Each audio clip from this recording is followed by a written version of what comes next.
The notorious performance art, known as being a clown, is often associated with tomfoolery, nothing more than common buffoonery, a title that's been used interchangeably between jesters, village fools, harlequin, beings known for their massive range of performance, able to cast wide spectrums of emotion, like laughter, sadness, the torturous and overwhelming existential dread that shows no signs of ever going away as long as you and I share breath, across many different types of fiction. Clowns are used to portray wise riddles, unbelievable tales of gods or adventure, but sometimes they're just there to make you laugh. Although one truth does always seem to prevail when it comes to their existence. Clowns are, and always will be, a reflection of the world that they inhabit, existing solely to show a world obsessed with order, the chaos that it tries so desperately to hide. You've heard the phrase, every joke has a grain of truth to it. So if you can't get someone to laugh at themselves, simply hand that person a mirror, but lie to them and tell them it's a window instead. You'd be surprised how quick that frown turns upside down.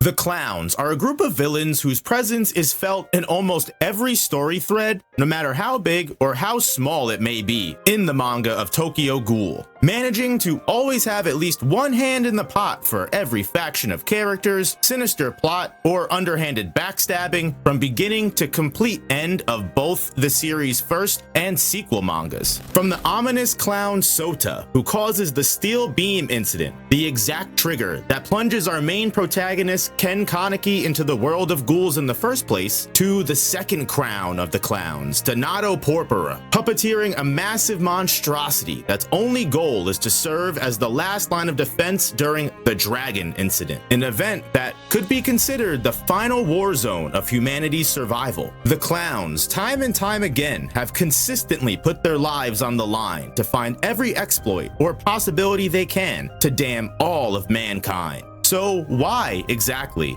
would a group of villains rally around such a radical cause such as that, and appear so dedicated to its completion? They must have had some pretty damn good reasons, especially considering Tokyo Ghoul's story deals with some pretty heavy themes. But what if I told you there really wasn't any reason at all for it?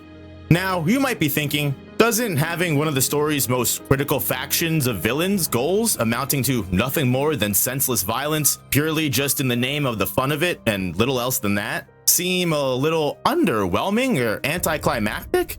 Well, I would say you're wrong, because that's what makes the Clowns of Tokyo Ghoul so damn chaotic.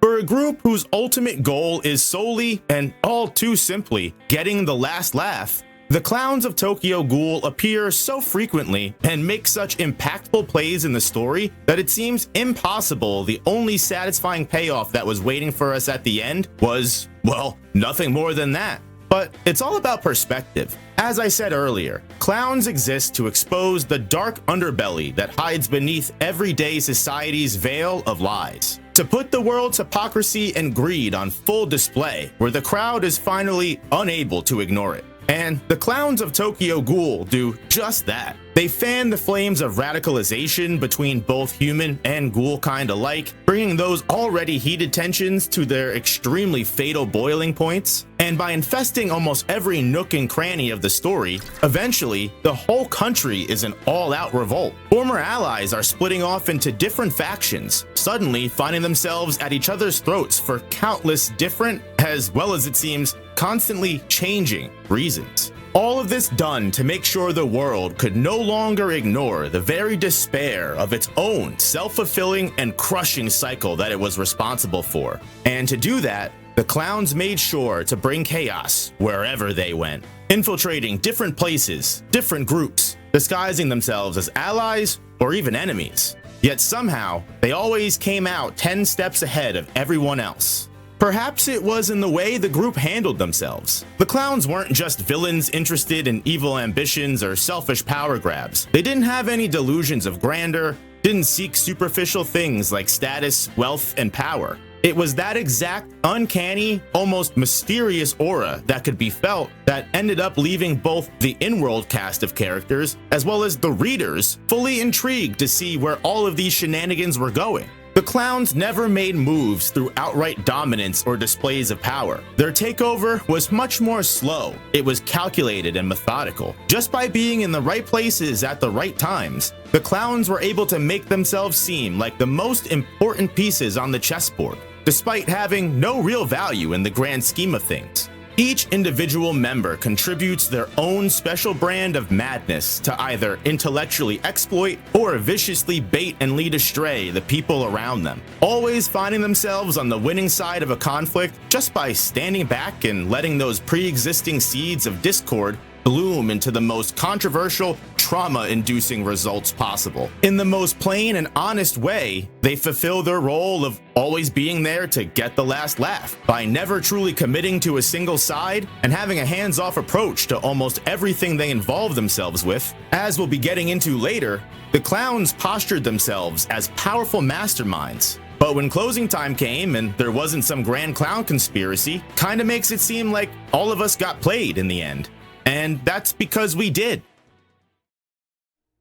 In this video, I plan to dive into how every clown not only played their individual role as agents of chaos perfectly, but also why the clowns as a whole, and the fact that they were even able to fool anyone at all, including the readers, was the clowns' best joke of all. I think by deeply analyzing the clowns and getting to know the very roots of their organization, as well as the characters themselves, we'll all be able to find appreciation in the fact that the clowns stayed true to who they were, even down to their final chapters, especially considering they were a group originally born out of nothing more than pure and genuine boredom. But before getting into that story, it's important to recognize and acknowledge the struggle of the ghoul itself, as without it, there'd be no reason for the clowns to exist in the first place. Although there are numerous credible theories that emerge across the course of Tokyo Ghoul's story, the true origin of the subspecies of humanoid beings known as ghouls can only be speculated. In short summary, ghouls are carnivorous creatures that resemble mankind in both physical appearance and mental aptitude. However, the core differences that separate human and ghoul are their biologies, as ghouls tend to often be about 4 to 7 times stronger, faster, and more durable than the average person, able to launch an ordinary human through the air with just their physical strength, move and react extremely quickly to projectiles during combat, or have their skin tough enough to withstand and even snap combat knives or other weapons in half. A ghoul's senses are also extremely heightened, able to perceive things like sight, hearing, and smell over long distances, most of them sharing a high-speed regeneration ability as well that leads to a quick and unnatural healing process, even should a ghoul lose a major organ or limb. All of this is due to a strange overabundance of genetic microorganisms unique to ghouls known as RC cells, stored in a special organ called the kakuho. While every human in the world possesses a healthy amount of RC cells, usually around 200 to 500, ghouls contain a count of over 1,000,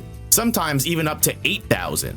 The larger the volume, usually determining the species' level of power regarding their predatory organ, supernatural abilities, and the like. Despite these benefits, being a ghoul comes with one tragic flaw. Because of a particular enzyme produced by ghouls' bodies, their digestive systems are unable to process any food other than human flesh and blood. Should a ghoul attempt to eat anything else, their tongues will experience a strong, intense feeling of disgust. And if a ghoul does, for some reason, force themselves to push through this taste that has been described to be similar to literal vomit and dog feces, their stomachs will almost surely react with a violent sickness, and the ghoul will need to throw up the food eventually.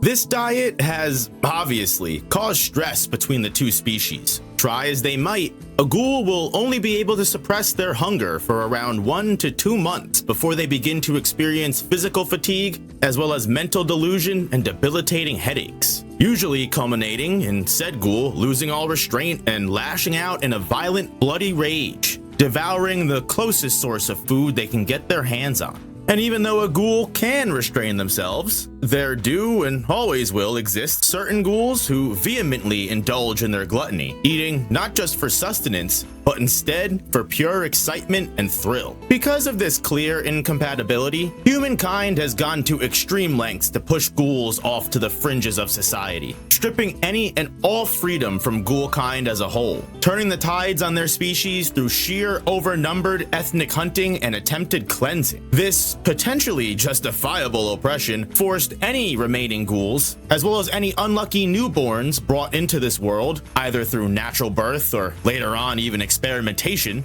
into living their lives one of two ways. Either isolating themselves completely from the human world and surviving in the shadows, only to thrive in underground societies filled with violence and turmoil from birth, or do the best they possibly can to hide their true identities and assimilate into human society any way they can manage, creating false lives while either scarcely hunting under the cover of night so as to not draw attention, or finding meat in other ways like grave digging and crime evidence. With such a harsh railroad lined with nothing but violence, submission, and hatred, either for themselves or for the humans who forced them into this situation, the early development of most, if not all, ghouls becomes distorted. The mental and physical trauma induced from the inevitable underworld they have to live in, as well as seemingly having no escape out of it, is just too much to bear for some. Whether a ghoul can fully accept the world they live in and try their best, or they vehemently die and fight against it, as just like humans, ghouls are able to come to their own individual conclusions, there is but one thing in absolute truth no ghoul can ignore, whether they want to admit it or not, and that is that just outside of this dark, horrifying underworld is another one, much more peaceful, where everyday humans, men, women, and children can live their lives freely, born without judgment or sin, safe from the carnage and bloodshed that eternally plagues every ghoul the moment they're born. A stark and unavoidable inequality, and an ironic one at that, because you and I both know, and even the ghouls from the outside looking in can tell, sometimes even those squeaky clean humans are rotten to the core, even more so than any ghoul imaginable. And you know, it's funny jokes like that, humor of such sadistic cynicism and satire, that the clowns seek to share with the world that has long since pretended it has forgotten about them. For as long as Roma Hoito could remember, she's always been alone. A ghoul abandoned so young, she was unable to even recall what her parents looked like. Forced to survive off of any rotten scrap she could get her hands on since about the age of 7, around that very same time, Roma also killed and devoured her very first live human. A heinous act that, at least to ghouls, was a pretty normal occurrence, even for children her age. And from the very moment Roma tasted fresh meat, it was a hunger that she craved almost every single day. Just as any wild predator would, Roma began fighting other ghouls in order to protect her feeding territories. Turf battles that would almost always end with Roma cannibalizing her own kind, resulting in an evolution known as a kakuja, a symbol of a ghoul that has achieved much higher power and status, a sign of strength gained from devouring the powers of your own kind. And although any counterintelligence organization would never properly give Roma Hoito a rank, due to the fact she would constantly shift identities and change appearances, her true power, which is probably on the level of a triple S ghoul, the highest rank you can get, would never go officially recorded. And because of her insanely high power level compared to the rest of her kind, Roma had grown tired of the mundane, uninteresting environment she inadvertently cultivated for herself. Yet outside of this hellish underworld, existed an outside world that Roma, as a ghoul, would never be able to take part in. But honestly, Roma had already decided long ago that she wanted no part of such a fake world of pretend. Seeing through the hidden cogs of self-interest and greed that drove every human in society, pitying that deep intrinsic need every person had to act like the world wasn't as broken and depraved as it really was. It was a blissful ignorance that someone like Roma, someone who had been surrounded by nothing but death and predatory survival, would eventually find herself envying. Roma found that human beings were just so weak, so easy to manipulate and shape right down to their core. Human civilization held up by such empty pillars like law, order, and the biggest lie of all, equality. All of them concepts that Roma, and frankly every other ghoul alive, would never be able to experience themselves. It was ironic to Roma that all of this could topple over so easily, all of it crumbling down with just the slightest push. This complex would eventually drive Roma to see the world of humanity as if it was a dollhouse, one gifted to her by the gods themselves. And her dollhouse was filled with countless toys that Roma could play with, even break as much as she pleased. And as she viewed life itself as one big circus, the whole world was just a carnival for Roma to enjoy. And this spark of inspiration would lead Roma to creating the exact organization that we're here to talk about today. Her new persona named the Dodgy Mother, she would amass a new group called the Clowns, all in the name of a single purpose, creating so much chaos that, for once, Roma might actually be able to enjoy this playground called life to her heart's content. And funnily enough, as the Clowns rose in prominence, even catching the attention of the Commission of Counter Ghoul, CCG for short, the country's national police force garnered specifically towards catching and eliminating ghoul kind, Roma never once took any credit at all for this success, as even to this day, the true identity of the Clowns' unpredictable and chaotic founder remains unknown. Roma herself even admitting, as she rots in a Cochlea prison cell, the Clowns operating completely independent of her absence, she muses about the fact that neither the CCG investigators nor her own accomplices really know whose garden it is they're playing inside of. And the reason Roma remains anonymous can be found in the words she gives to another ghoul named Tartara, as he attempts to break her out of prison on behalf of another ghoul group known as Awagiri Tree. When she hears about Awagiri Tree's plans to create a society that consists only of ghouls, Roma can't help but laugh. She declines their offer of recruitment and admits she finds the idea of taking center stage too boring, preferring to only be a mere bystander in the background. Something that Roma claims allows her the freedom to travel, spectate, and judge things from afar at her leisure. It's this careful attitude and willingness to play whatever part she needs to at the time that allows her to so casually float from the alias of some random double S ghoul named Gypsy to a humble employee at a coffee shop like Anteku. Hell, it's even why years later, Roma changes her mind on an all-ghoul society and decides to go in on the Dragon Plan. Because at the end of the day, Roma doesn't care where or even who she has to be, as long as she's front row seat watching everything fall apart around her. Whether intentionally or not, every member of the Clowns embody that same original philosophy that Roma set as precedent long ago. The clown mask, one of rebellion, but also acceptance, as by forgoing any and all attachment to the world, one can free themselves of the pain of expectation. You relinquish control and accept that everything is entirely out of your hands.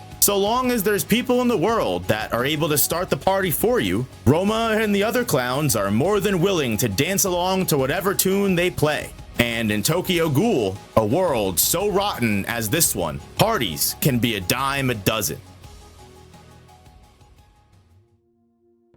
Because order itself requires a social contract to exist, unspoken laws of society that make crime and punishment inevitable. However, chaos isn't all too dissimilar. Chaos is merely a shadow that takes the shape of whatever light casts upon it. It changes not due to a will of its own or selfish desire, but in reaction to the light that creates it. By a clown's very nature, its members are attracted to the idea of chaos, although they all have different methods of sowing that dissent and discord. Itori, for example, sprouts seeds of chaos through intelligence gathering. As the owner of a local ghoul bar, Helter Skelter, Itori is able to spread her vast influence across all of the underworld, creating a massive bank of information that Itori uses to control both the flows of ghoul and even human knowledge alike. By making use of her charm and seductive personality, a trait Itori was able to master as she worked as a member of a local ghoul gang in the 4th Ward, back in her youth she was able to lure in and distract male ghoul investigators and make them vulnerable to sneak attacks. And now she's exceptionally adept at controlling full-out conversations, prying information that Itori wants out of her customers for free, and selectively withholding on details that Itori has herself to use for later, unless she can get something out of sharing it in return, or there's some kind of other ulterior motive for leaking that information that leads to another benefit. By acting as a gatekeeper of truth, Itori makes up for what she lacks in combat skills. This position allowing her to control certain events from the shadows, playing naive ghouls like Ken Kaneki as if they were her own personal instruments, dangling information right in front of Kaneki's face, and yet never revealing the full truth to him. Instead, using convenient half-truths or small crumbs of info, just enough to manipulate Kaneki into doing her own dirty work for her. Itori's most devious play at controlling the narrative would be her final gambit towards Goat,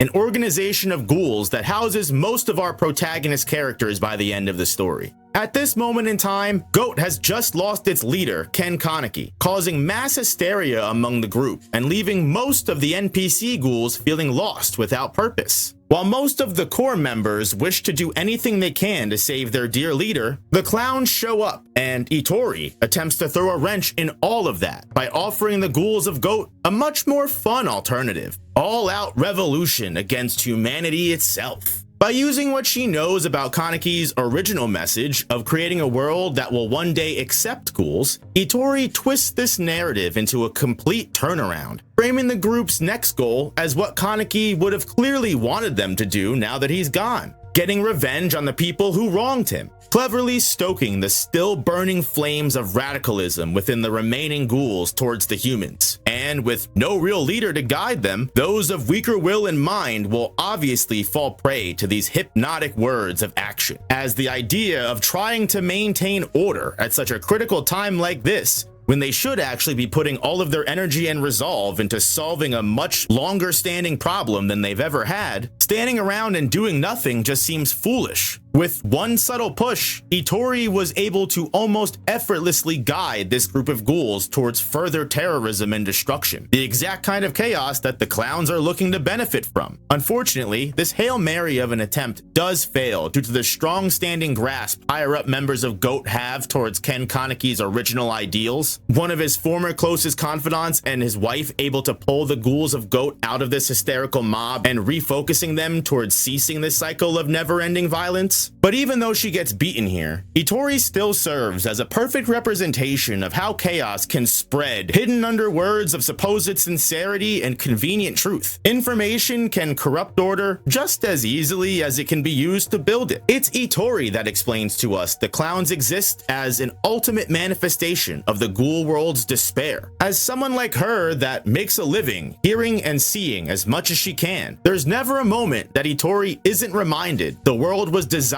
to uplift humans, and it will always and forever reject ghouls, believing that no matter what they do or no matter how hard they try, it will always be impossible for a ghoul to escape the violence and despair of reality. And for this reason alone, the clowns will always exist. The only thing someone can do to stay sane when they're fed up with the world is play the fool.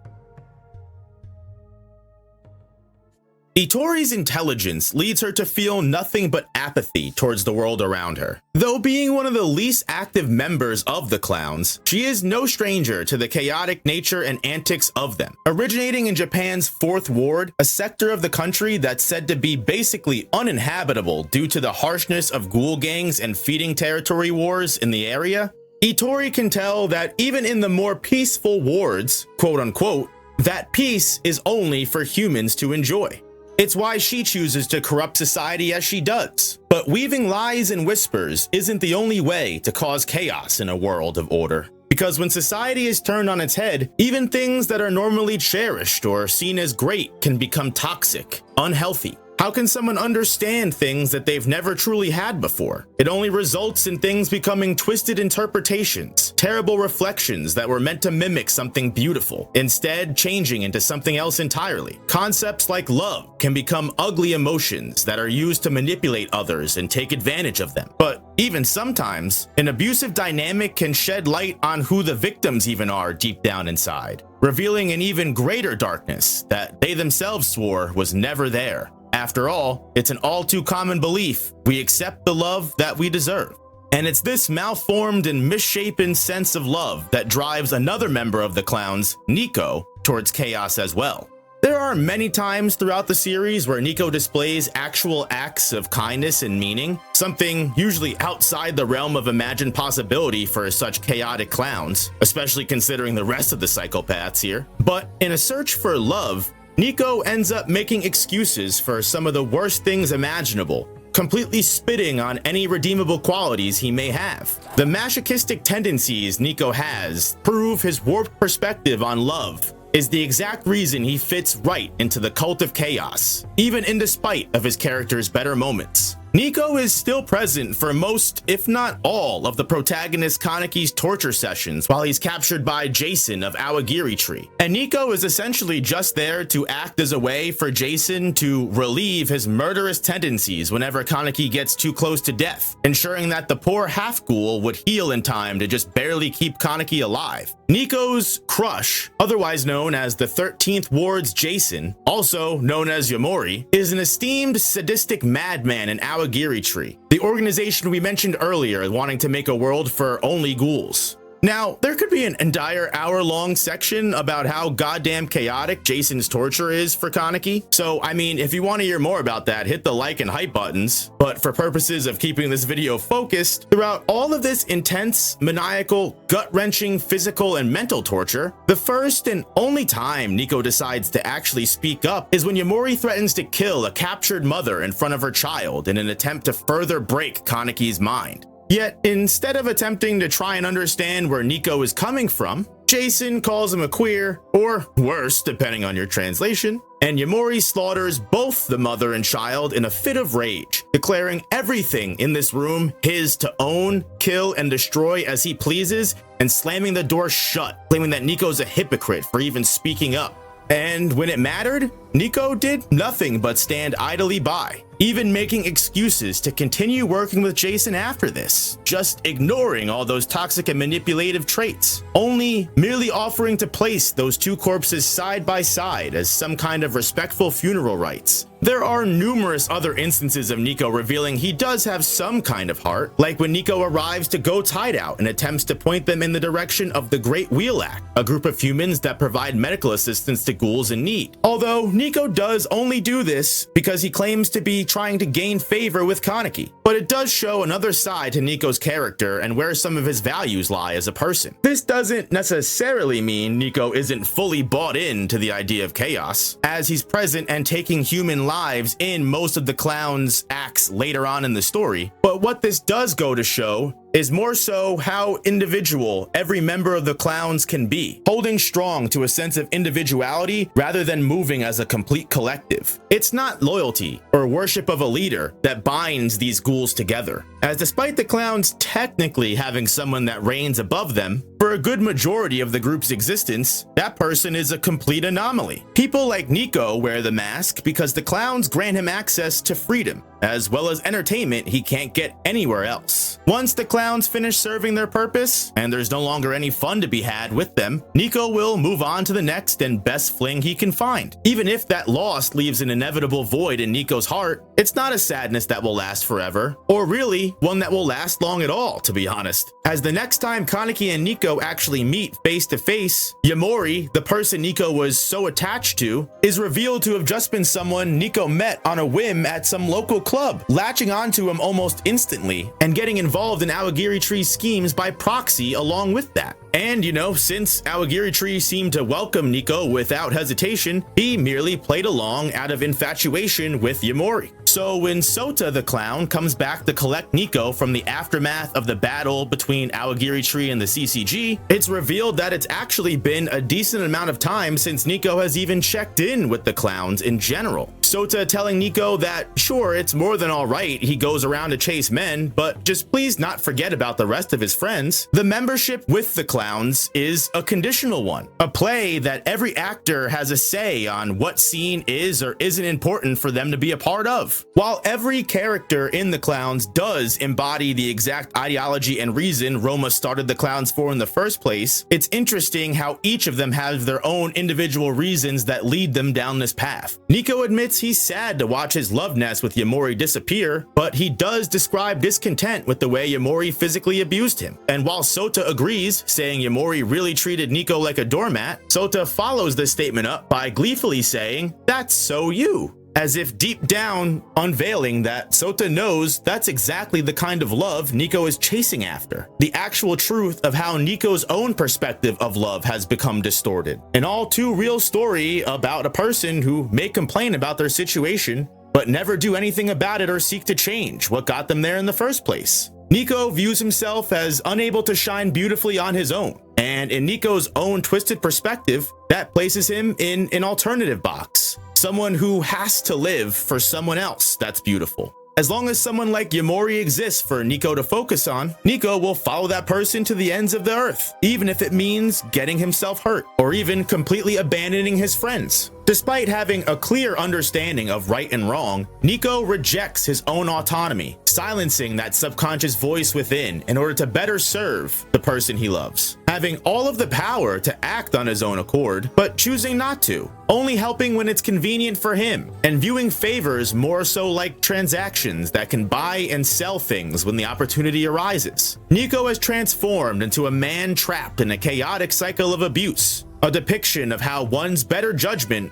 and even their own well-being can be discarded in exchange for fulfillment chasing or thrill seeking. And though that might not make sense to people that haven't been abused, living in chaos sometimes doesn't require logic or sense. It doesn't need a single care in the world. Chaos attracts the cold and the careless, just as easily as the vulnerable and the desperate. It's why the clowns can remain such a potent force of nature in Tokyo Ghoul's world, and why the agents of chaos continually pop up everywhere trouble might be found. The everyday madness of the world ghouls and humans inhabit give birth to different spawns of chaos all on its own. The clowns don't ever need to start that spark. Those fires are going to ignite all on their own. Just as blindly as Nico will follow the man that he loves, society will always walk itself down towards the path of ruin, especially if it's left to its own accord. The clowns have chosen chaos over order simply because it's easier to laugh at and expose the lies of the world than face them. When you're cursed to lose from the very beginning, chaos might seem like the only way to win.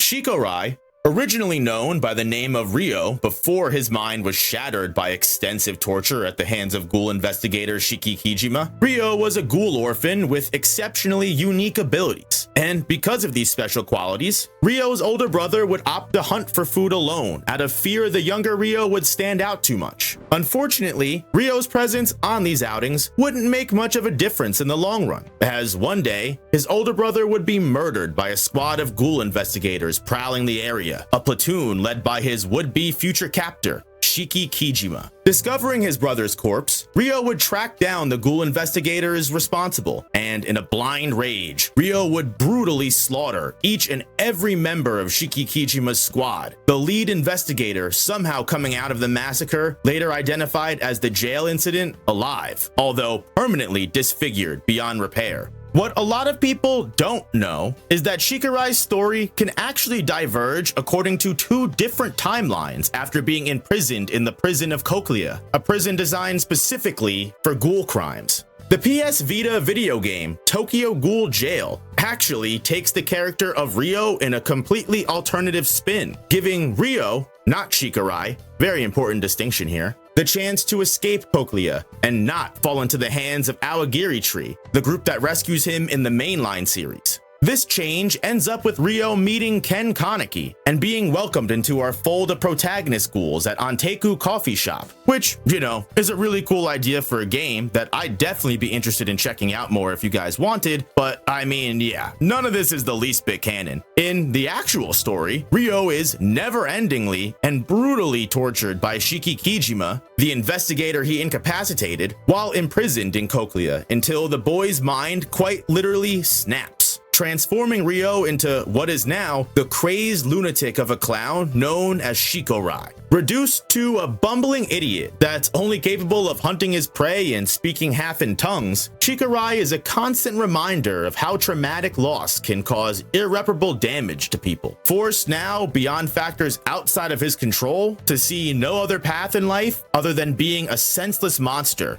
whose only meaning in life is derived from his next meal. Shikorae is strung along throughout the course of the series to whoever takes pity on him at the time, changing ownership from Eto Yoshimura of Awagiri Tree to finally setting in with Roma Hoito of the Clowns, serving little importance to either of them more than a dog or a pet would. But this is also why Shikorae fits into the Clowns so well. Similar to Nico almost, just, you know, with a little less thought behind it, like a lot less thought behind it. After losing his brother, Shikorae had no support system. Shiki Kijima's brutal torture caused Shikorae to lose who he was as a person. And now that the ghoul has little, if anything at all, left to lose, not even a real connection to the world left, the ghoul is a grieving mess of madness that, because of these special powers, ending up being Shikorae's blessing and his curse, is a massive ticking time bomb, just waiting for someone to show him where to explode. Earlier, I mentioned Roma Hoito was something called a kakuja, a ghoul that gains stronger abilities and increases their overall kagune mass by cannibalizing other ghouls and assimilating those victims' ghoul cells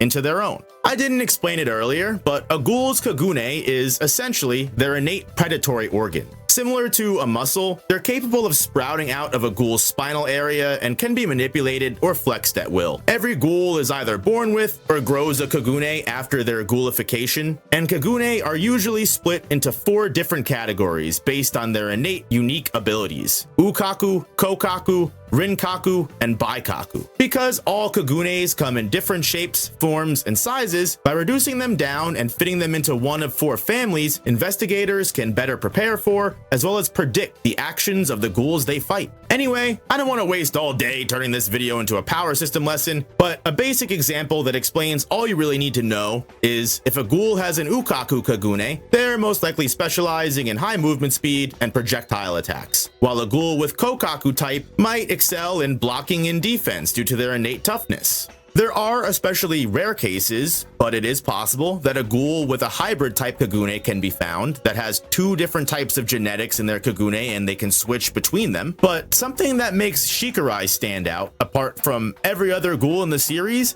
is that when he feasts on another one of his kind, Shikorae doesn't just steal that ghoul's strength and life force, he consumes that ghoul's unique type of kagune and adds it to his own, eventually becoming capable of using all 4 types. Shikorae debuts in Tokyo Ghoul as a moderately powerful threat, humbly ranked by the CCG as an A- level, yet by the end of the series, after absorbing multiple different kagunes into himself, as well as the remnants of the dragon, Shikorae lives on as one of the most formidable ghouls to still plague the country by the end of everything. Finally recognized as the triple S rank threat that spreads chaos to the world long after all of the clowns and any of Shikorae's own reasons for committing chaos have long since faded and gone. As from the beginning and even now, just like any of the other clowns, Shikorae doesn't need a justification for his actions. And despite only being a member of the organization for a short time, Shikorae embodies the visage of a vehicle of pure chaos better than really any of his other peers. Shikorae's mistake in life was being born in a less than fortunate situation, punished by the world just for existing, and with nothing left and no one around to guide him. While I understand the PS Vita spinoff isn't exactly canon, I do think it's interesting how differently Shikorae's life could have turned out if he hadn't been chewed up and spit out 15 times over. Almost as if sometimes,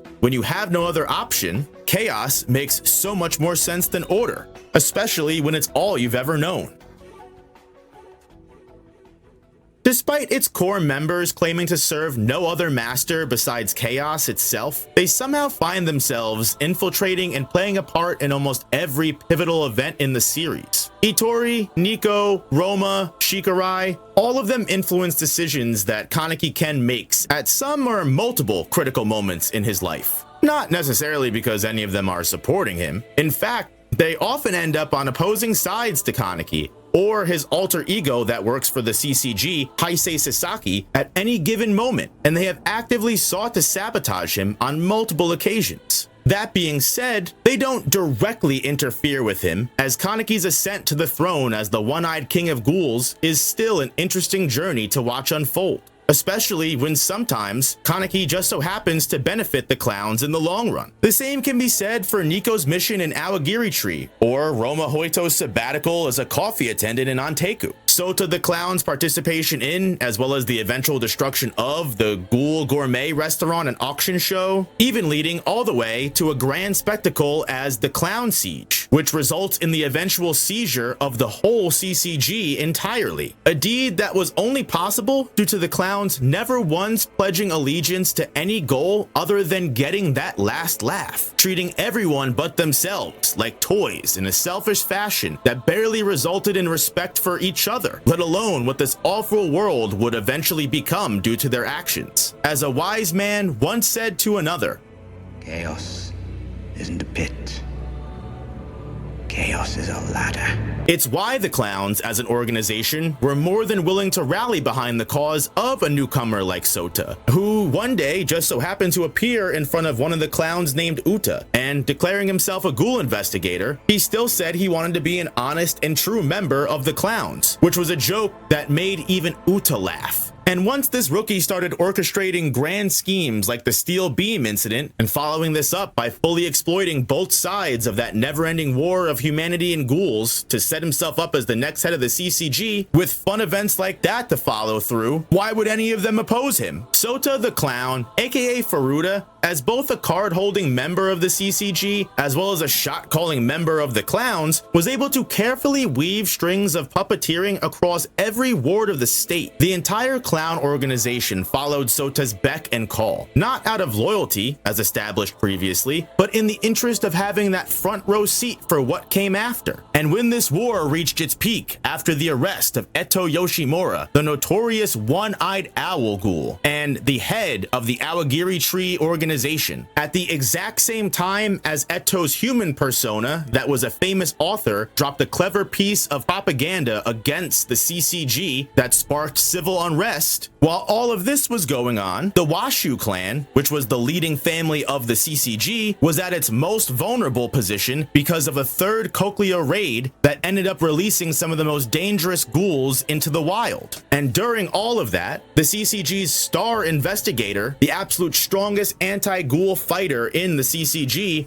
was killed at the hands of the newly declared one-eyed king. And amongst all of this chaos, the clowns did what they do best and took advantage of it, putting themselves in the opportune position to conveniently slaughter every one of the remaining members of the Washu clan, creating a power vacuum for the director and chief of the entire CCG. And because Sota, who was actually a Washu member himself named Furuta, was able to have the spotlight put on him in the CCG's time of need, all of this culminated in the clowns basically taking control of everything in the series in one foul swoop. And I'll be honest with you, I could spend another whole segment here just going over the Clown Siege as a whole, but that whole story honestly deserves another video in and of itself. And again, I can't get too far off track, so just hit the like button and comment below if that's something you want. But long story short, after inciting the entire Clown Siege by orchestrating the whole scene from both sides of the equation, Sota the Clown, otherwise known as Furuta, is able to stage an incident where investigators trigger a slaughter of innocent civilians that are disguised as ghouls in clown masks. And while a mass horde of hostile clown ghouls are striking in multiple different wards of the CCG, these innocents are hidden amongst the front line. And while the CCG platoons are responding in counterattack, once the investigators realize they've been killing humans, morale immediately spreads thin, and a lot of investigators lose hope amongst all the hysteria and confusion. And from this tragedy, Furuta's position allows himself to assume control of the entire entire CCG operation, casually introducing the newly evolved child combat force known as the Ogai, and turning everyone's attention onto a common enemy of the state in Kaneki Ken and his newly devised organization known as GOAT. And once Furuta is able to frame them as the responsible party for all of this tragedy, he rallies the war cries of both ghouls and humans as far as they can go. A move of totalitarian power and dictatorial debut that crushes democracy under a thunderous weight of applause from the unsuspecting people that just don't realize they're being played like fools. A power grab that's only capable under unprecedented circumstances, yet was cleverly manipulated from behind the scenes in the shadows all the same. Again, just by watering the seeds of pre-existing chaos and making sure nothing could get in the way that might stifle this flower's growth, the clowns were able to gain control over what essentially amounted to an entire country. A lot of people might read these scenes of Furuta and the clowns assuming power with everyone cheering them on and have no idea how such a large group of people could fall for such a foolishly evil plan. Yet somehow, even in this great year of 2026, our real life brothers and sisters are actually falling for villainous tribulations on the regular. And it's not just out of stupidity, because even the smartest among us can be claimed as a victim in the storm of chaos. This is because chaos can unfortunately be found everywhere, even where you least expect it. Sometimes it just becomes so normalized or accepted that people are unable to tell right from wrong. In places of great good, you can sometimes find even greater evil. A cardinal truth that explains why there was no better ghoul to be crowned by the clowns as their second leader than the Russian priest, Donata Porpora, as no better ghoul, in my opinion, represents the evil that hides right beneath our noses. Chaos disguised as order itself.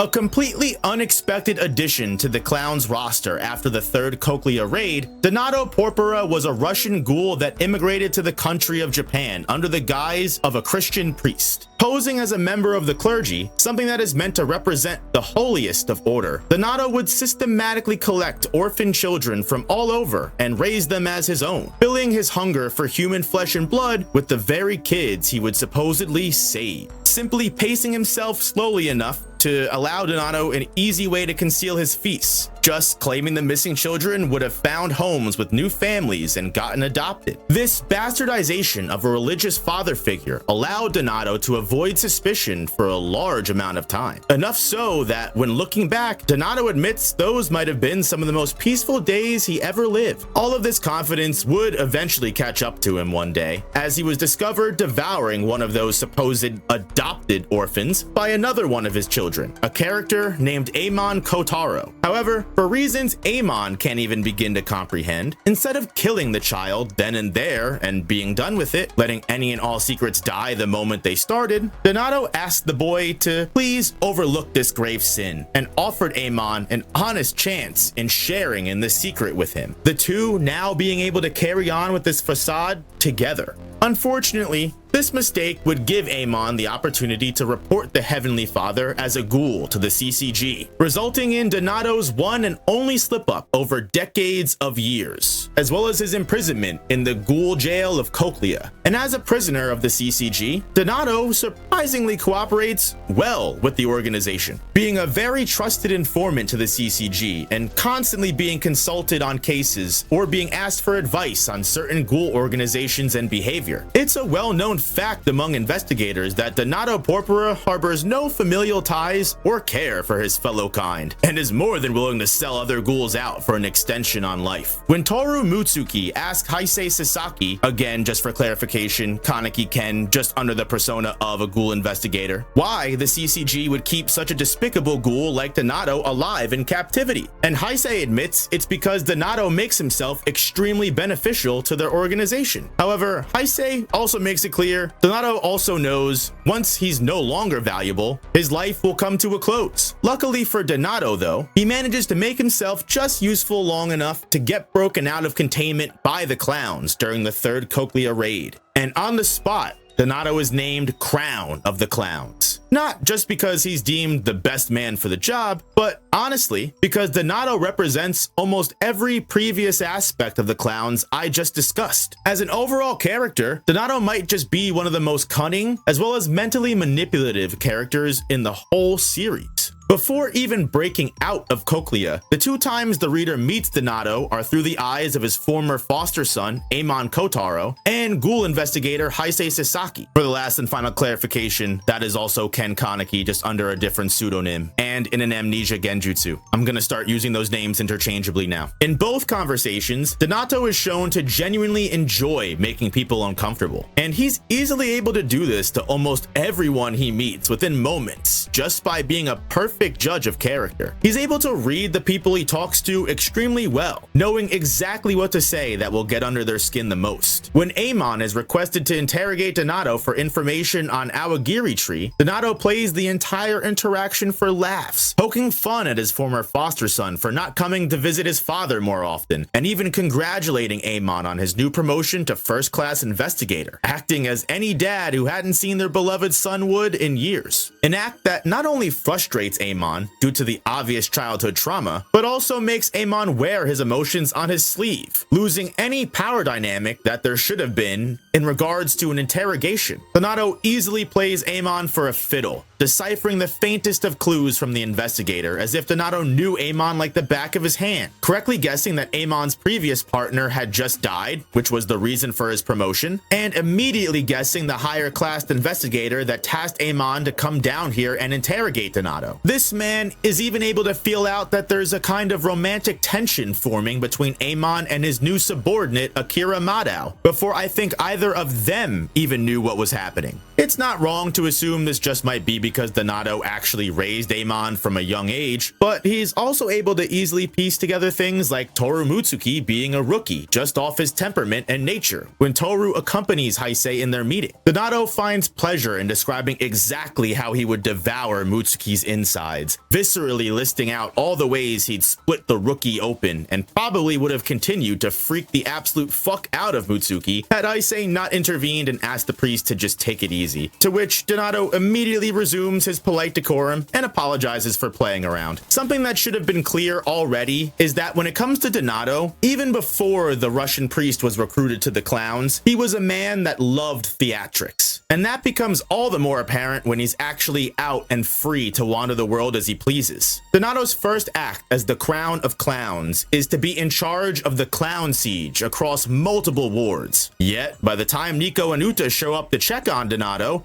he's already abandoned his post. But as clowns do, the two of them muse about the idea that Donato must be out searching for his own personal victims. And they'd be right, as in truth, Donato took it upon himself to enact a little revenge. Vengeance for the loss of his beloved orphanage, the time that he supposedly cherished the most. As when the crowned clown was meant to be leading his organization in siege, Donato Porpora had actually taken time out to intercept Ghoul investigators Ori Kaku and Toma Higamaru. The investigators were in the middle of traveling through a police barricade thanks to the admission of Toma Higamaru's uncle. And while the three men were running through the chaos of the area, a stray Kagune would erupt in the blink of an eye, impaling Higamaru's uncle through the torso and whisking him high into the air, dragging the squealing man like a predator back into the dark, derelict nearby building. The two investigators take the bait in hopes of saving Higamaru's uncle, and they would happen upon Donato Porpora, who was seemingly waiting just for them in a large, wide-open, boss battle type arena. And before Ori can even finish the sentence, "Don't let your guard down," a Kagune has already sliced through Higamaru's right arm. Ori reactively would turn to face his subordinate, but just taking his eyes off of the crowned clown once could be fatal. And he's immediately put in a situation where Ori is grabbed, restrained, and trapped against the ceiling of the room by one of Donato's Kagune clones. Meanwhile, another one of these clones proceeds to walk back into the room and mock Uri's inability to save his underlings, telling the young investigator that he's going to rip his man apart limb from limb, so that Uri may begin to feel even some type of semblance to the helplessness Donato felt when losing his orphanage. Uri attempts to regain control of the situation and asks Donato how it feels to finally be let outside, but the priest begrudgingly admits it's really not too bad. But Donato misses a time when the women were thicker and healthier, and when children seemed wiser and less annoying, taking this chance to reminisce about his time before being imprisoned, rolling an eyeball around his fingertips while discussing the delicacies of children's organs as if they were candy. Like I said, Donato loves a show. It's why when talking about eating a child's eye, he finds it fun to juggle a real-life prop of an eyeball mid-sentence. It's also why when Donato tosses Uri on top of Higemaru's dead uncle, it's to imbue the investigator with crippling and paralyzing fear. Donato was even waiting for the two of them with his back turned like a supervillain, dropping an ominous line about how the kittens have finally come to play when they show up. Donato actually speaks with another clown named Uta later about this kind of showmanship, the two of them admitting it's an exhilarating feeling to be the one to flip someone's switch, quote unquote, watching that person give in to chaos right before their eyes. And just as I mentioned in the very beginning of this video, in order to do, a clown has to be able to put on that perfect performance, something that Donato excels at, treating this interaction like a movie where there's an audience watching, waiting to reveal the grand plot twist right to the final moment, and pretending he merely forgot the name of the investigator who originally imprisoned him in Cochlea, simply flaunting the idea that Donato showing up here all might be some random act of violence just bringing them together. But once Uri hops on his back in an attempt to snap Donato's neck, an action that, side note, really was not that fucking smart considering where a ghoul's Kagune is kept, Donato set everything up for the grand reveal that he has come specifically for Uri, because Uri is the son of the man who imprisoned him all those years ago. Just as Donato's Kagune ruptures through Uri's entire midsection, exploding, all in the name of a wonderful performance. Donato felt almost entitled to commit as much atrocity and despair as possible once he was named the Crown of Clowns, truly unable to feel a single shred of care towards either humans or ghouls. As early as Donato could remember, he was able to write off all of the worst possible traits of himself as things typical of any ghoul's survival, believing that indulging in cruelty and finding pleasure in the suffering of others was simply his birthright. And eventually, he was able to find joy in the worst of deeds, even finding happiness in devouring the children he raised as orphans. And when Donato is finally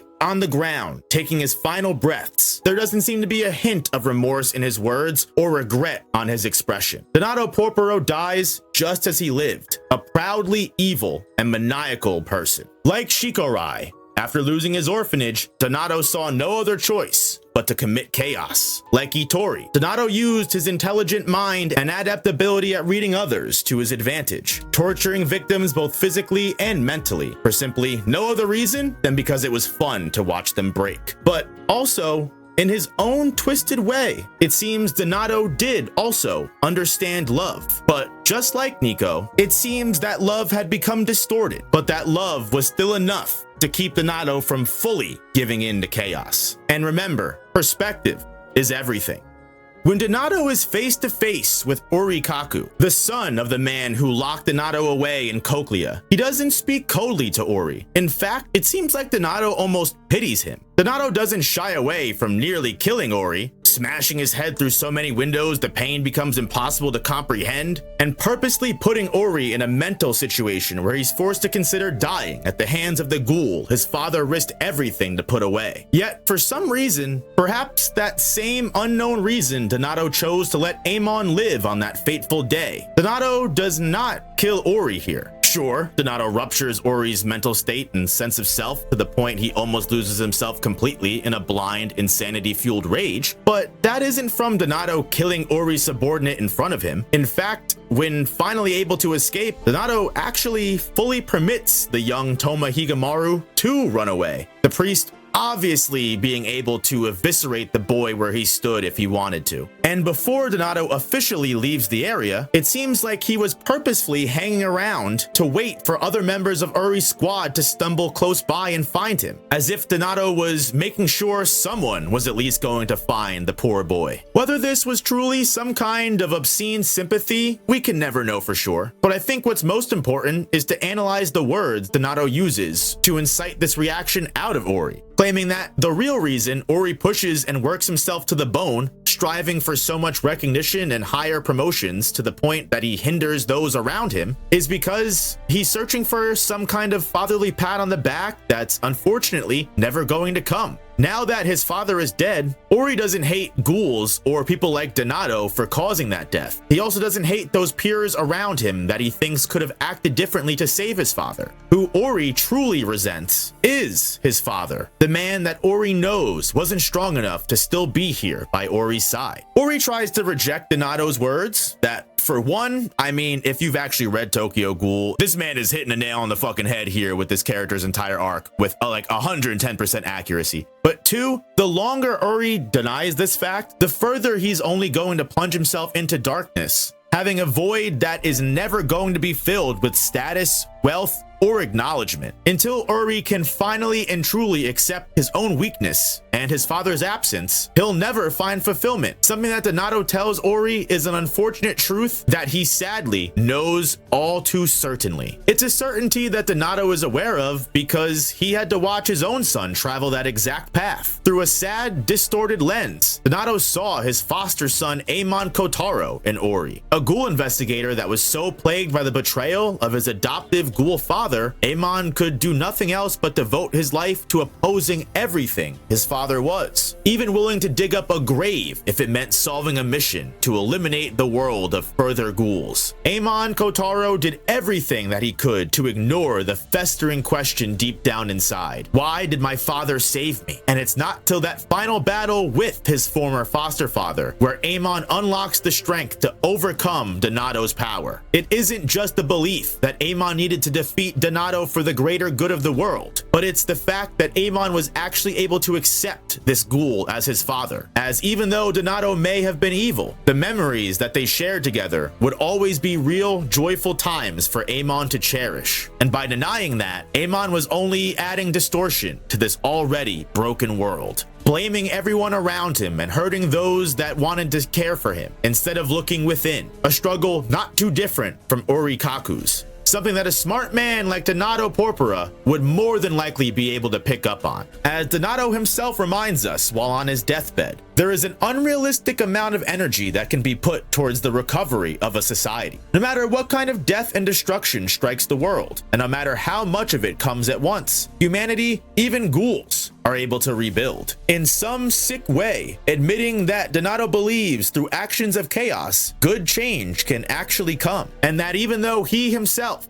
may not be able to witness the harmony that eventually emerges on the other side of this tragedy, Donato believes he doesn't need to, because he knows for a fact it would have all been worth it in the end. I don't think it's crazy to assume Donato taunted Uri and pushed him in a way he had never once been before, perhaps in a way to help Uri grow? I mean, upon realization that his own foster son was able to finally reach enlightenment, the clearly already winning and much more powerful Donato decided to stay in place and not dodge when Amon struck what ended up being the final blow on the Russian priest ghoul. Donato even cracked a smile before his head was ripped from his shoulders, and the sound of his beloved son admitting, for once, that he still loved his father, no matter who Donato was truly at heart, made the priest erupt in a fit of laughter and tears that didn't stop until his final breath gave out.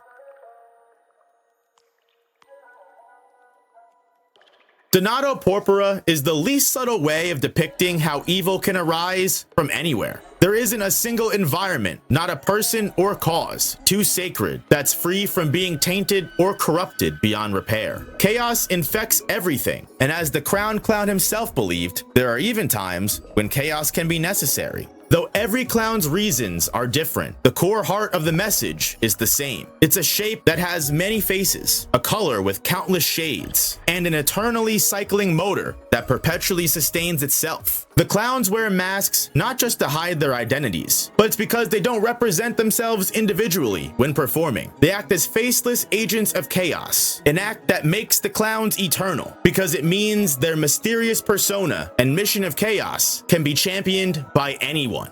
As an organization, the clowns don't really begin ramping up their involvement until the second half of Tokyo Ghoul. And the reveal that so many names and faces that we've interacted with across the whole first half of the story were actually just clowns in disguise is a heartbreaking reminder that reality truly is never as it seems. The characters that we thought we knew were merely just that, characters that were put on display and played for amusement. However, someone whose true allegiances might have always been out in the open were those of the artist, Uta, the mask maker. Uta is first introduced as a friend of Anteku Coffee Shop, someone who's well known in the Ghoul underground for designing masks that a lot of the ghouls wear when performing tasks that might get them caught or recognized by cameras. As the sole source responsible for the Ghoul mask, it almost makes too much sense, honestly, that Uta would be affiliated with the villain organization most known for their senses of dramatic flair and theatrical mask appearances. And while we don't see much of Uta's clown persona until the second half of Tokyo Ghoul, when Uta does finally emerge as the infamous ghoul known as No Face, it's as the host of the infamous underground human auction held by the elite ghoul families of Japan. The clowns are entrusted with running this prestigious event due to the inside information that the CCG will be infiltrating it, getting out amongst the higher-ups. A fact that Uta uses to specifically play with one of the undercover investigator Toru Mutsuki's mind, as while he's currently playing as a human for sale, Uta seems to know exactly who he is, despite his real identity supposed to being a secret, and Uta takes the special care to whisper lies into Mutsuki's ear, saying that the operation has failed and no one is coming to save him. Despite originally seeming like the calm, cool, and quiet type, as No Face, Uta fully unleashes a cruel, sadistic personality that seems to love nothing more than playing on his victims' deepest traumas and fears. Too similar to Donato almost, Uta enjoys poking fun and picking fights with investigators he's had special relationships with, such as when Uta spends most of his time during the auction, instead of leading it, getting derailed in attempts to mess with Take Hirako, a ghoul investigator that Uta knows from his past, trying his absolute best to pry any kind of reaction from Hirako possible, such as stabbing knives directly into his arm and pressing them further in to elicit an expression of pain. And this short battle with Hirako is the first time we witness Uta's unique ability to create new masks on the fly, allowing Uta to transform his face into the person he believes will choke his victim up the most. And against Hirako, Uta shifts his face into Kisho Arima, Hirako's former associate and mentor, expressing absolute shock and excitement when the investigator actually continues to attack and slash at Uta's face without hesitation despite the change. However, it isn't until the Clown Siege where we see Uta at his most despicable, as well as the scarily accurate way Uta can manipulate the emotions of his enemies, with little to no preparation or knowledge on them beforehand. In a battle with investigator Juzo Suzuya on the bridge to the CCG's main headquarters, at the start of their scuffle, Uta appears absolutely outmatched by Juzo's speed and tenacity, taking multiple hits and getting put on the back foot. But all of this seems to be according to plan, as when stumbling back in pain, Uta's mask is knocked off and revealing the face of Yukinoru Shinohara, Juzo's parental guardian, and the only person to ever see and treat Juzo like a real human being. Something that,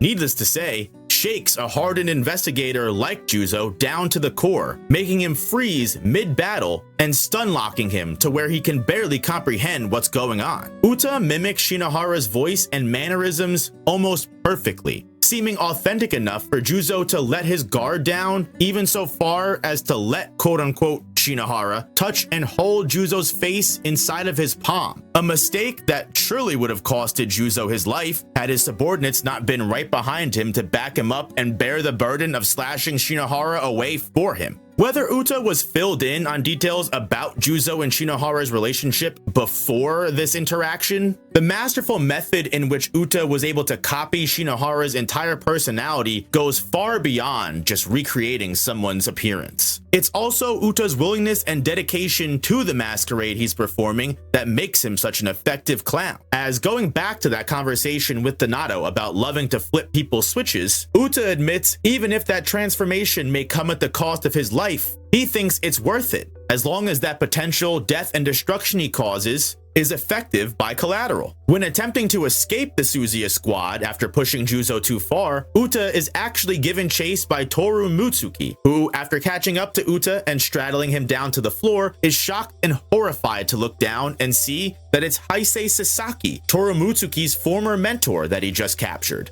Obviously, we're more than aware that this is just Uta playing face, and maybe even a part of Toru knew it too. But the sheer shock of seeing Heisei in Mutsuki's already fragile state just drives Toru to his breaking point, taking his weapon and stabbing it into the face of whoever this might be so many times in a blind rage that Uta's face is left eviscerated beyond repair, the clown's lower jaw rendered asunder and giving way to a ripped open throat underneath. And whether at this point Uta was just completely incapacitated and unable to move, or he simply just let what happened happen, this incomprehensible blow to Mutsuki's already debilitated mental trauma turns his blind rage into unrepressed misery and gender trauma, igniting an outright identity crisis and reverting Mutsuki into their prior personality. And in a manic stupor fever dream, Mutsuki proceeds to perform necrophilia with the barely still beating corpse of what he believes to be Heisei Sasaki. Mutsuki admitting that a part of him will always still be that love-obsessed girl who can't be honest with their feelings. And despite that entire character arc taking way too long to explain for this video, after all is said and done, this is something that Uta genuinely seems to be proud of, even if it almost costed him his life. And while Donato's torture of Ori might have come with at least some purpose, whether those were actually sympathetic reasons or just outright revenge, Uta's triggering of Juzo and Mutsuki's deep festering trauma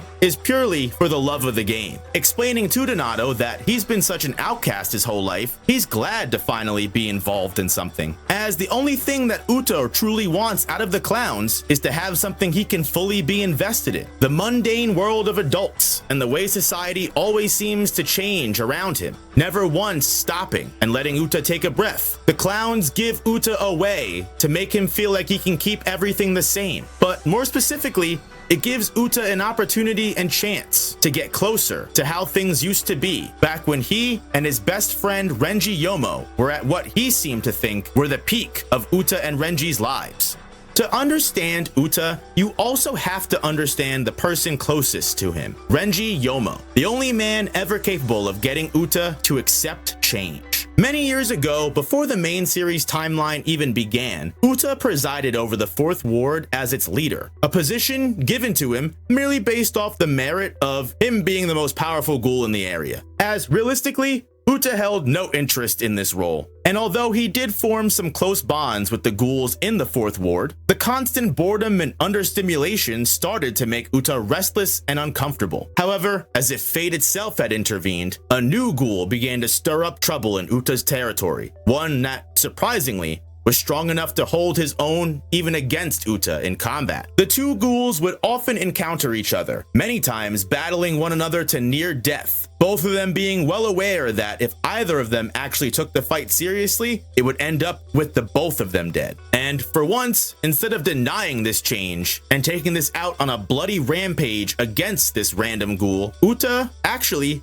welcomed it, deciding to just one day approach Renji Yomo, not to fight, but to make peace and get to know one another. The once mortal enemies becoming great friends, allies that were able to confide honestly in one another and be their true selves to each other. They would still get into fights every now and then, Itori always having to bring them back from the brink some way or another, and nagging their ears off the whole way home. But for a time, Uta was genuinely happy. That was, at least, until the 4th Ward was becoming raided by CCG investigators looking into reported clown activity. Arima Kisho, an investigator that's come up many times before in this video, was specifically an interest of Uta's gang, due to Arima being the investigator responsible for killing Renji Yomo's sister. And in a staged act of vengeance, Renji, Uta, and the ghouls of the 4th Ward attempted to split the novice investigators up from their squad leader and eliminate the two forces separately, a plan that failed when Kisho Arima showed up to the fight anyway. Renji, in a blind rage, would launch an attack on Arima the moment he saw him, a mistake that almost ended up costing Renji his life. One that resulted in the ghoul needing to be saved by a random passerby, Yoshimura, owner of the ghoul-friendly coffee shop Anteku, and a triple S-ranked ghoul threat known as the One-Eyed Owl. Meanwhile, amongst the confusion, Uta had no choice but to leave his friend for dead. This divergence in time would completely warp everything Uta held dear, for it was right after this moment that Renji began to work closely with Yoshimura at Anteku, leaving the 4th Ward and slowly growing and maturing into the quiet man we know today. Meanwhile, other ghouls like Itori also ended up growing apart from Uta, opening her bar helter skelter. And as a sheer fact of life for both humans and ghouls, as Uta also aged, he too saw no other choice but to move on, almost feeling forced to grow up by the world around him.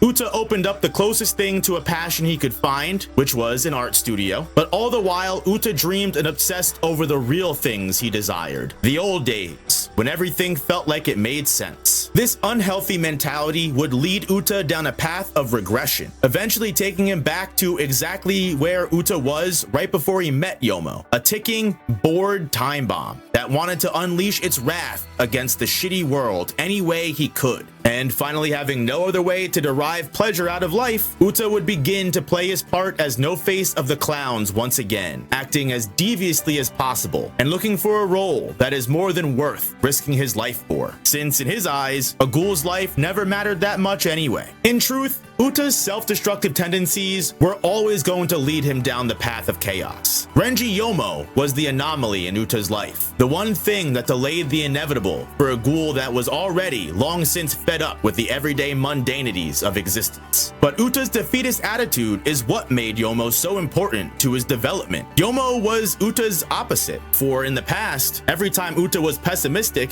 Yomo would somehow find a way to show Uta the bright side. As in contrast, Yomo always seemed hopeful for the future, and despite losing a sister, he was able to find new reasons to keep going. For a time, revenge against Arima was what drove Yomo, but by the end of Tokyo Ghoul's story, Yomo has so much more to fight for than that. Now having a nephew, as well as a pregnant niece to look after. You know, family that's actually alive and still here for him to protect. When Yomo gave up on revenge for his sister, it was a change in character that Uta just simply refused to accept. And while obviously it was in the face of a new sense of purpose, one that felt overwhelmingly more important to Yomo, a much more positive conclusion and enlightenment to live his life with, instead of risking his future for things that he can't change in the past, Uta was incapable of understanding this. And from that point on, the only hope Uta had left was that if he created enough death and destruction through chaos, he could somehow turn back the clock and recreate those exact conditions that were necessary to make him and Yomo meet and fight all over again, like it was the very first time. In some twisted,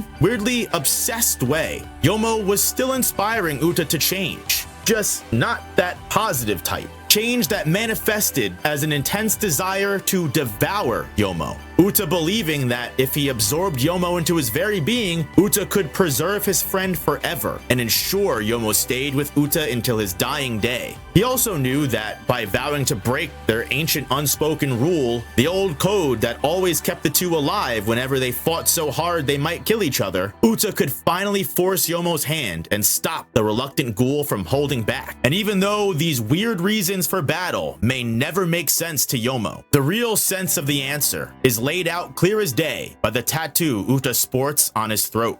Uta cannot live with Yomo due to the world's unstoppable change, but neither can Uta live without Yomo, for his absence drags the clown down towards a state of depressive madness. Unfortunately for Uta, he wasn't able to keep Yomo or his other friends down in the dumps with him, no matter how hard he tried. The two of them weren't kids anymore, and despite Uta's attempts at wanting to make their youth eternal, with things in life to protect and facing a monster that has no principles left to offer, Yomo is is always going to be stronger and capable of defeating a ghoul that has truly given themselves to nothing but chaos. As Yomo has no time to waste or no hesitation at all for an opponent that's actually willing to take a future away from him because they themselves don't see a future for them. And after landing a lethal blow on Uta to serve as a constant reminder that Yomo isn't and won't ever be who he once was in the past, he stands above the incapacitated Uta, who he once called a friend, and offers a helping hand, choosing this time to not simply leave Uta behind, and explaining to his old friend that hope doesn't come from simply ignoring the evil of the world, not even from accepting it honestly, but loss is an inevitability of life. And while that's a fact, the ways that loss changes a person are not. The world is only as broken as you make it out to be. The chance to wake up every day and make the most of life is a blessing in and of itself, regardless of any existing curses. A lesson that not only speaks truth to Uta, but almost every single clown on this roster so far. Because no matter how comfortable chaos may feel, a reflection has no choice but to constantly gaze at and be compared to its original. I did say earlier that chaos only exists in contrast to order, but honestly, more times than not, chaos exists in spite of order.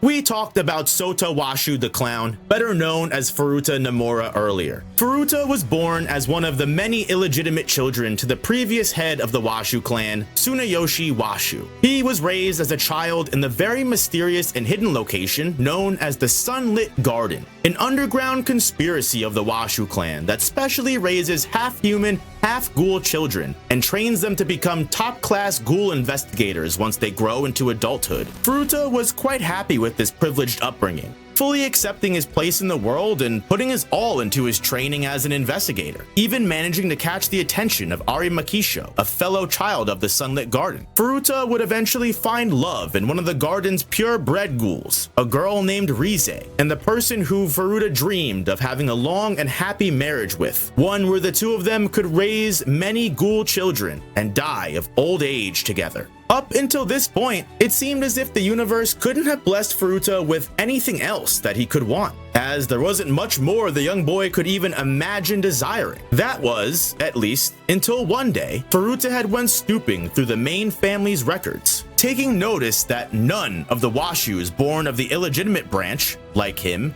have managed to survive past their early age of 30. When the curious child was discovered by his father, Tsunayoshi confirmed to Furuta the one thing that could have possibly shattered any dream he ever had. Furuta would eventually decay and pass away of natural causes by the time his adult life was just beginning, stripping all of that work and effort the child was working towards from him, as after everything he would experience, there would be no retirement, no normal, quiet life, marriage, or children waiting at the end of it. And now, realizing that his life was cut short, Furuta vowed to live what he had to the fullest. But knowing what he truly wanted was forever out of reach, Furuta decided to choose the second best option: complete and utter domination of the world in the most destructive and chaotic way possible.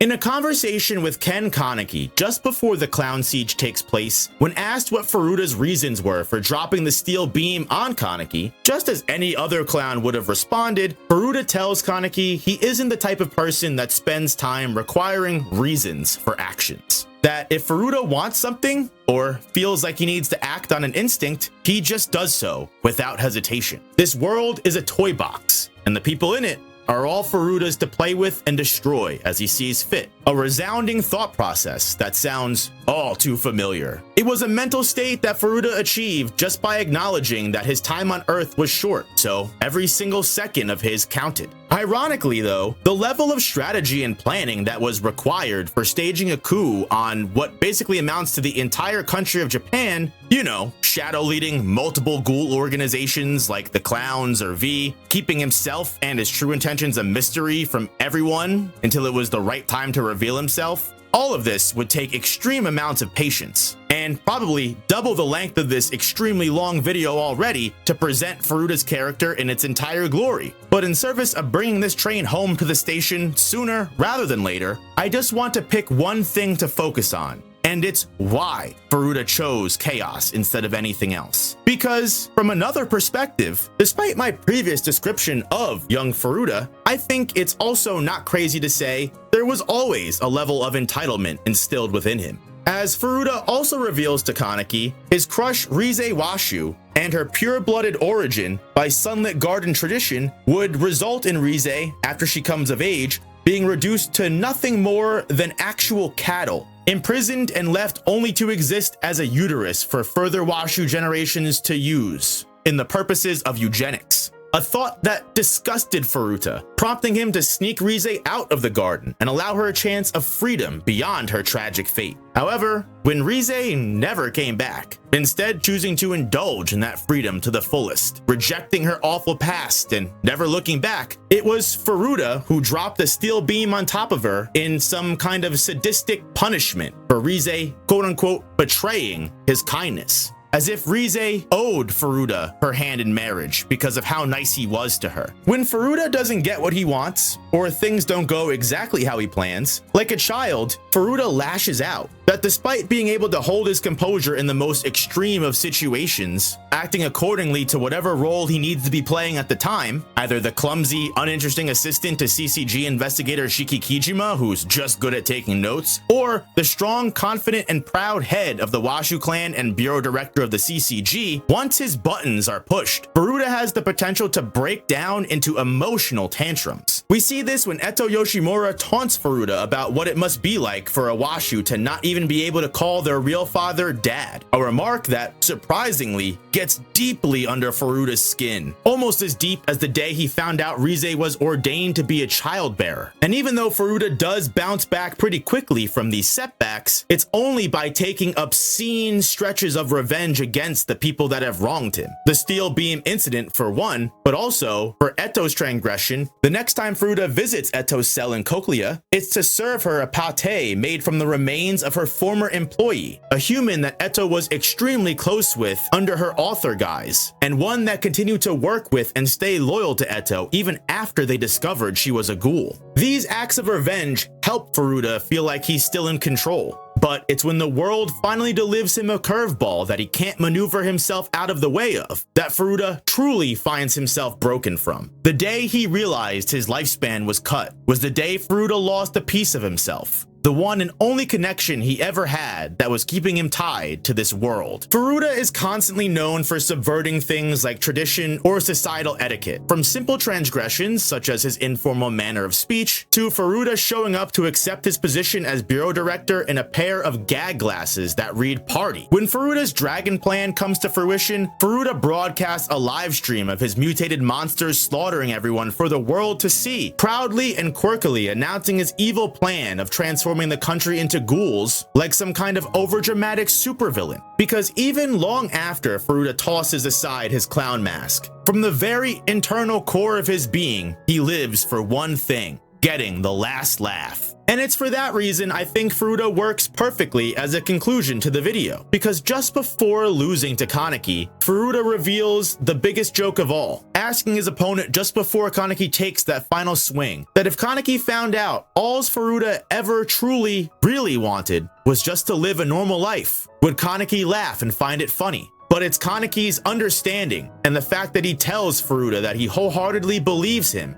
that reminds us that even though chaos exists, it's only because the world's order is broken that it casts a shadow. A quiet, happy life is something I think anyone really wants. You could say that any of the clowns, Itori, Nico, Shikorae, Donato, Uta, even Roma and Furuta, all of them stand as the perfect example as to what can happen to people when they feel like they have nothing left to lose. That instead of letting the world beat them down, they can stand above it all and watch from afar. A spectator that relies on chaos, that ends up with the clowns, in my opinion, being some of the most chaotic villains in all of manga. Like I said from the beginning, the clowns are a true reflection of the world's hidden truths. They simply expose and lay it all bare for the world to see. In a completely different world, under a completely different order, I think it's fair to say not a single one of these clowns might even exist in that timeline. But remember, like I also said, if there's order, chaos is inevitable. There is never going to be such a thing as a perfect society. So for as long as people continue to eat, take, kill, and even breathe, there will always be clowns on the other side to pick up the mask, living only for the chance to have that last and final laugh.